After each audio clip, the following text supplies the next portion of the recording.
If you stay out here and you watch them long enough, you kind of get to learn their language. You get to learn what this sound means and that sound means. One easy thing to watch for, watch their tail. Their tail will hang there until they've made a decision. And they'll give their little tail a ring, and then they'll go ahead and do what they just decided to do. I say that's the two main characteristics of Longhorns. They're curious and they're intelligent.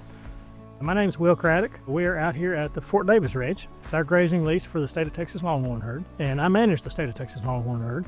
This herd is a historic herd that's been around since 1938. It was put together for two basic reasons: to show people what historic Texas Longhorn cattle look like and to help preserve the breed for many years to come.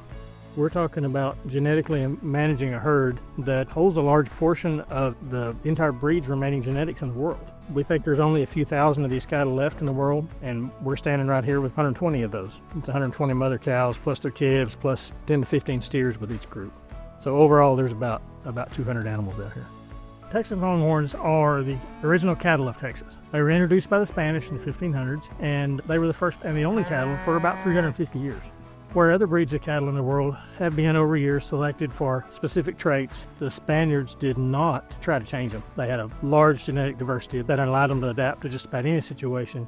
That same unchanged animal was introduced into North America, ready and well adapted to a climate that's very similar to Spain here in Texas. Once the Spanish introduced them, the population bloomed to millions. There's a lot of things out here that didn't affect Longhorns. Toxic plants, walking 10 to 15 miles a day, hot heat, limited water. Longhorns are fine with all that. What really made them historic was right after the Civil War, the cattle trails opened up between here and Kansas. Early ranching was getting off to a start, and Longhorns were probably the only cattle in the world at the time that could have made that trip successful, and they did, by the millions. They can walk 10 to 15 miles a day just in a normal grazing pattern and still gain weight on the trip.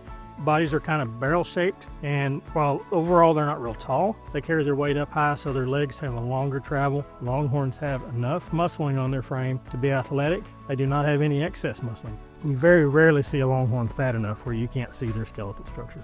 Longhorns eat things that other cattle don't eat. Their diet consists of basically any type of plant that's green and growing, whether it be toxic or not, and it doesn't really affect them. They will eat cactus, thorns and all. They will strip the blooms off a cat claw, and not because they're hungry or out of something else to eat, just because, hey, it's there and I want a bite of that.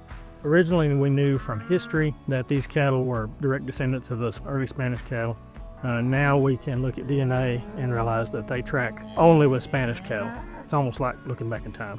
It's pretty cool because you can read old timers' accounts and read about how these cattle acted on the trails and how they behaved, and you can walk out here and watch them do the same thing. You can watch their intelligence and their curiosity, just like they talk about in some of the old books. It's a lot of fun to get to be a part of this and tell this history and share with people, why it's important. They're woven in every piece of Texas history from the beginning of the state up to now.